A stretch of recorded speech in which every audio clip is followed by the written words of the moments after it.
Subscribe to my channel for more videos and press the bell icon for latest updates. बिस्मिल्लाहिर्रहमानिर्रहीम, अस्सलाम वालेकुम। Dear student, आज का जो हमारा टॉपिक है उसमें हमने रेस्पिरेटरी सिस्टम इन ह्यूमंस को स्टार्ट करना है। यानी अगला जो रेस्ट ऑफ द चैप्टर वो सारा ऑलमोस्ट ह्यूमन से रिलेटेड ही है और आप कह सकते हैं एमडी कैट के लिहाज से भी इम्पॉर्टेंट पोर्शन है ये। तो सबसे पहले रेस्पिरेटरी सिस्टम इन ह्यूमंस की बात करें तो रेस्पिरेटरी सिस्टम ऑफ ह्यूमंस में जो मेन स्ट्रक्चर है वो लंग्स हैं। फिर उसके बाद जो एयर पैसेज है, तो एयर पैसेज का बेसिकली फंक्शन क्या है कि हमारी जो हवा है वो जो बाहर मौजूद है जिसने अंदर जाना है वो उस जगह तक चली जाए जिसको हम रेस्पिरेटरी सरफेस कहेंगे। तो रेस्पिरेटरी सरफेस की डिटेल हम पहले भी बहुत दफ़ा डिस्कस कर चुके हैं कि वो ऐसी सरफेस है जहां हवा और खून के दरमियान यानी एयर और ब्लड के दरमियान में गैशियस एक्सचेंज होगा। एयर से ऑक्सीजन ब्लड में जाएगी और ब्लड से कार्बन डाइऑक्साइड एयर में आएगी। ठीक हो गया। तो in man respiratory system includes lungs, air passage which is responsible to carry oxygen to the respiratory sites। तो रेस्पिरेटरी साइट्स वो साइट्स होती हैं जहाँ गैशियस एक्सचेंज होता है बिटवीन एयर एंड ब्लड। उसके बाद एयर पैसेज वेज, यानी जब हम सांस लेते हैं और अंदर लेके जाते हैं तो वो हवा किन किन रास्तों से गुजरती है। तो उसकी बाद दफ़े ये शॉर्ट क्वेश्चन आ जाता है कि सिर्फ write the names of air passageways, कि हमारे पास उन रास्तों के नाम लिखें जहां से हवा गुजरती है जब सांस अंदर जाता है। तो सबसे पहले जो हवा इंटर होती है वो नॉस्ट्रल्स के जरिए से इंटर होती है। फिर उसके बाद नाक का जो अंदर वाला हिस्सा है जिसको नेजल कैविटी कहा जाता है उससे गुजरती है। फिर उसके बाद फेरिंक्स जिसको थ्रॉट भी कहा जाता है उससे गुजरती है। उसके बाद फिर हवा की नाली स्टार्ट हो जाती है और हवा की नाली का ऊपर वाला जो हिस्सा है वो लेरिंक्स कहलाता है और नीचे वाला हिस्सा क्या कहलाता है, ट्रेकिया कहलाता है। अच्छा, लेरिंक्स एक हवा की नाली है और नाली का जो सुराख है ये वाला, जैसे ये नाली है, इसका जो सुराख है ये ग्लॉटिस कहलाता है। यानी आप कह सकते हैं ग्लॉटिस है क्या, the opening of larynx is called as glottis. ठीक हो गया। ट्रेकिया विंड पाइप हवा की नाली को कहा जाता है। उसके बाद जो ही हमारे पास मिड ऑफ द चेस्ट ये ट्रेकिया पहुंचता है तो ये दो पोर्शन में डिवाइड हो जाते हैं, उनको हम ब्रोंकाई कहते हैं। फिर ब्रोंकाई मजीद छोटे छोटे पोर्शन में डिवाइड होते हैं, उसको ब्रोंक्यूल्स कहते हैं। फिर उसके बाद एल्व्यूलर डक्ट्स आते हैं, फिर एल्व्यूलर सैक आते हैं। फिर उन एल्व्यूलर सैक में छोटे छोटे काफ़ी सारे एल्व्यूलाई होते हैं और जहाँ गैशियस एक्सचेंज होते हैं। बहरहाल ये सारे स्ट्रक्चर हमने डिटेल के साथ डिस्कस करने हैं। तो सबसे पहले अच्छा, ये अगर कोई स्टूडेंट का ख्याल है कि ये हमने जो एयर पैसेज वे इसमें तो लंग्स का नाम ही नहीं आया, तो ये सारा जो स्ट्रक्चर है, ये वाला जो सारा स्ट्रक्चर है ये लंग्स का के अंदर मौजूद होता है, लंग्स के अंदर मौजूद होता है। ठीक है। तो ये सारे स्ट्रक्चर से मिलके लंग्स बने होते हैं। तो पहला क्वेश्चन जो सबसे इंपॉर्टेंट है इसमें वो नेजल कैविटी के बारे में पूछा जा सकता है कि नेजल कैविटी है क्या। तो हमारे जो नोज के अंदर वाली कैविटी है वो नेजल कैविटी कहलाएगी और इसकी जो दीवार है उसकी सबसे इंपॉर्टेंट खासियत ये है कि इसकी दीवार के ऊपर म्यूकस मेम्ब्रेन का कवर चढ़ा होता है और उस म्यूकस मेम्ब्रेन में सिलिएटेड एपिथेलियम होती है, यानी ऐसी एपिथेलियम जिसमें सीलिया लगे होते हैं। सीलिया, ठीक है, की वजह से जो सेल्स की अपर सरफेस है वो इस तरह मूव कर रही होती है। तो इसकी वजह से स्वीपिंग में फ़ायदा होता है, जो मुख्तलिफ किस्म के डस्ट पार्टिकल्स हैं कि उनकी मूवमेंट में फ़ायदा होता है। तो nasal cavity is lined mucous membrane. तो नेजल कैविटी की जो अंदर वाली दीवार है उस पर म्यूकस मेम्ब्रेन की कवरिंग लिपटी होती है और उसमें ciliated epithelium layer of cell को कहा जाता है।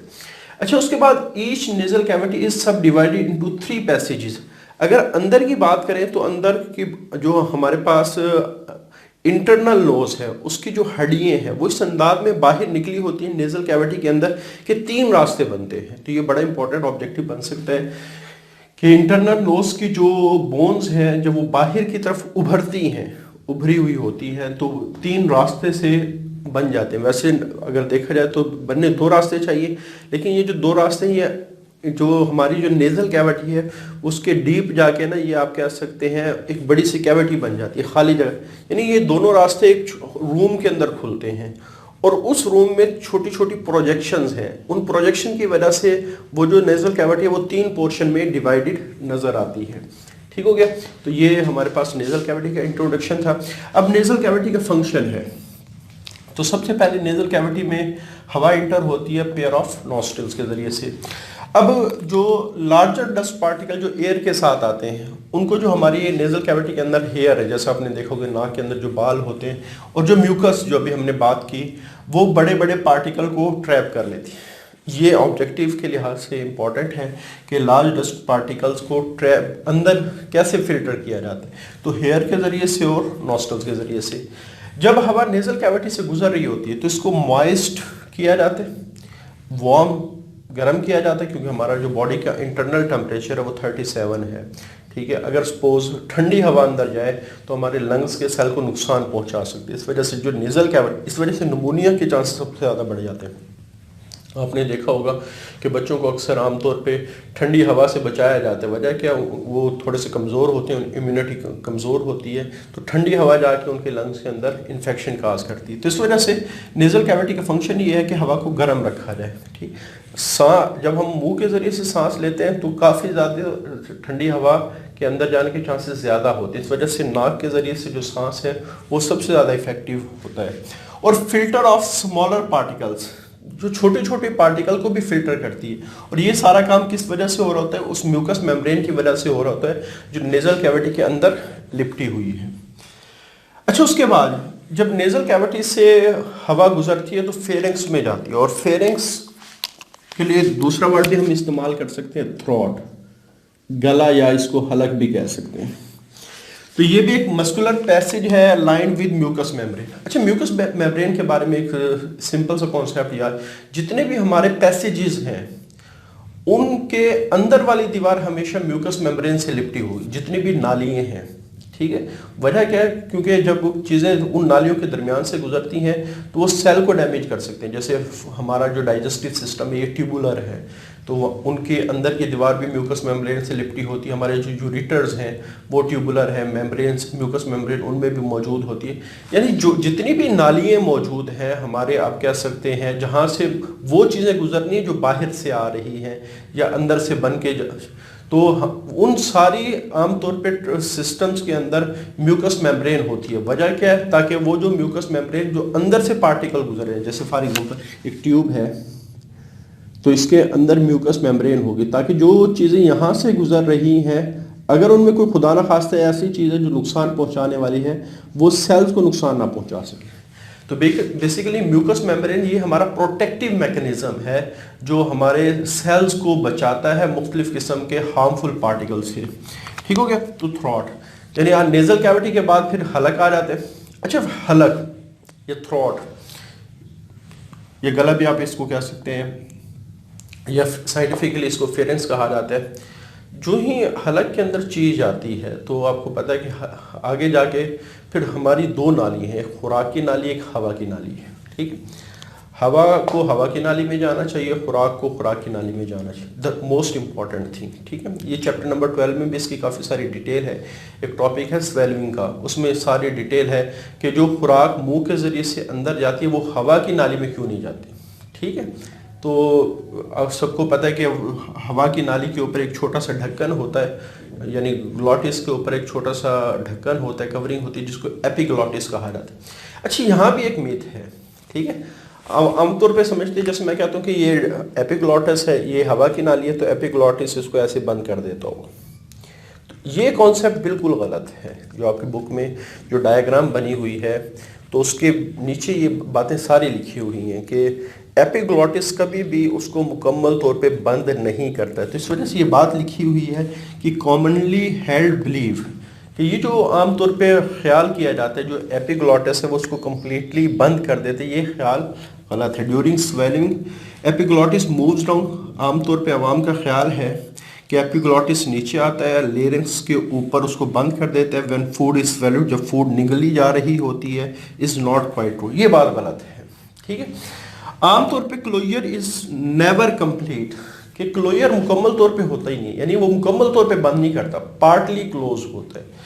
अब ये प्रोसेस कैसे होता है इसको थोड़ा सा डिस्कस कर लेते हैं। अच्छा, degree of closure is determined by, कि सबसे पहले तो ये चीज़ है कि कितना ज़्यादा उसको बंद करेगा, ये दो चीज़ों पे डिपेंड करते हैं। अच्छा, अगर हम थोड़ा सा प्रोसेस को डिस्कस करें, सबसे पहले आपने देखोगा ये जो मैंने ड्रा की, ये टंग ड्रा की है, तो हमारा जो टंग है वो आमतौर पे हलक में जुड़ी हुई होती है, ये मस्कुलर ऑर्गन। तो इसके ऊपर जब फूड का पार्टिकल बनता है जिसको बोलस कहा जाता है, चैप्टर 12 का पार्ट है ये सारी बातें, ठीक है। तो ये हमारे पास मूव करती है अपवर्ड और बैकवर्ड डायरेक्शन में, यानी पीछे आना शुरू हो जाती है। ये सारी जो जुबान है वो पीछे आना शुरू हो जाती है, यानी ऐसे जो ही ये पीछे की तरफ आती है, ये मैंने एपिग्लॉटिस ड्रा किया है, ये लेरिंक्स है, इसके अंदर की ओपनिंग को हम ग्लॉटिस कहेंगे, ये फिर ट्रीकी आ जाता है, ये एसोफेगस है, ठीक हो गया। यानी ये एसोफेगस है, खुराक की नाली है, ये आप कह सकते हैं लेरिंक्स है, और इसकी अंदर की ओपनिंग को हम ग्लॉटिस कहेंगे, तो ये एपिग्लॉटिस होगा। तो ये सिंपल सी पिक्चर, ये टंग है, तो ये सारी चीज़ें आप लोगों ने याद रखनी है, ठीक हो गया। तो सबसे पहला काम क्या होता है कि जब जुबान पीछे की तरफ आती है तो ये जो एपिग्लॉटस है, ये जो आमतौर पे वर्टिकल पोजीशन में होता है, तो ये आमतौर पे हॉरिजॉन्टल, अगर ये टंग थोड़ा सा ज़्यादा पीछे आ जाए तो ये लेस हॉरिजॉन्टल पोजीशन में आ जाते हैं, ठीक हो गया, ऐसे लेस हॉरिजॉन्टल पोजीशन में आ जाते हैं, ठीक हो गया। तो पहला काम क्या है कि बैकवर्ड मूवमेंट ऑफ टंग, जब जुबान पीछे की तरफ आती है, फोर्सिंग द एपिग्लॉटिस, वो एपिग्लॉटिस को फोर्स करेगी, वो हॉरिजॉन्टल और लेस हॉरिजॉन्टल पोजीशन में आ जाएगा, ठीक हो गया। उसके बाद अगर देखें तो यहाँ काफ़ी सारा गैप है, इस गैप के ज़रिए से खुराक अंदर जा सकती है, तो ये मज़ीद नीचे नहीं आ सकता क्योंकि इसकी पोजीशन यहाँ है। तो ये क्या होगा कि जो हमारे पास लेरिंक्स है ये ऊपर की तरफ जाएगा, यानी यहाँ तक चला जाएगा, यहाँ तक चला जाएगा, और ये इतना ऊपर नहीं जाता कि ये मुकम्मल तौर पे एपिग्लॉटिस के साथ जुड़ जाए, नहीं, थोड़ा सा गैप फिर भी रहता है, थोड़ा सा गैप फिर भी रहता है, यानी एपिग्लॉटिस के पीछे छुपता है लेकिन मुकम्मल तौर पे जैसे ढक्कन बंद करता है वैसे बंद नहीं होता, ठीक है। तो दो काम हुए, बैकवर्ड मूवमेंट ऑफ टंग हुई जिसकी वजह से एपिग्लॉटिस हॉरिजॉन्टल और लेस हॉरिजॉन्टल पोजीशन में आ गया, नंबर 1। दूसरा काम क्या हुआ, लेरिंक्स ऊपर की तरफ आया और एपिग्लॉटिस के नीचे जाके बैठ गया, उसके साथ अटैच नहीं हो, नीचे जाके बैठ गया, जिसकी वजह से आप कह सकते हैं ये पार्शली क्लोज हो गया, ठीक है। लेकिन ये पार्शियली क्लोज होने के बावजूद जो फूड है वो कभी भी लेरिंक्स में इंटर नहीं होती, क्योंकि जब फूड का नवाला नीचे आता है फेरिंक्स के अंदर तो एपिग्लॉटिस से टकरा के ये एसोफेगस में चला जाता है, एसोफेगस में चला जाता है, और ये सारा प्रोसेस इनवॉलंटरी हो रहा है, यानी हमारा वो नर्वस सिस्टम का पार्ट जो ऑटोमेटिक फंक्शन को कंट्रोल कर रहा है वो इसको कंट्रोल करता है, हमारी मर्जी के मुताबिक काम नहीं होता। भाई हम उस एपिग्लॉटिस को कहेंगे भाई तूने जाके ये काम करना है, ऐसे नहीं होता, ऑटोमेटिकली हमारी बॉडी खुद इसको रिस्पॉन्ड करती है। तो food does not inter through the partly close glottis, glottis का मतलब क्या है, जो लेरिंक्स की ओपनिंग है उसको कहा जाता है, हवा की नाली का जो सुराख है उसको ग्लॉटिस कहा जाता है। तो फूड कभी भी पार्टली क्लोज ग्लॉटिस में इंटर नहीं होती, मुकम्मल तौर पे कभी भी क्लोज नहीं होता, ऑब्स्ट्रक्ट और ना ही सांस रुकता है, क्योंकि बिकॉज जो एपिग्लॉटिस है वो डाइवर्ट्स द फूड, वो फूड मैस को डाइवर्ट करता है to one side of oesophagus, वो एक एसोफेगस की एक तरफ इसको डाइवर्ट कर देता है सेफली डाउन टू द, तो आसानी से खुराक किसमें चली जाती है, एसोफेगस में चली जाती है। तो इस वजह से ये जो कॉन्सेप्ट है कि जो हमारे पास जो एपिग्लॉटिस है वो जाके एपिग्लॉटिस आमतौर पे ग्लॉटिस को बंद करता होगा, ये गलत है।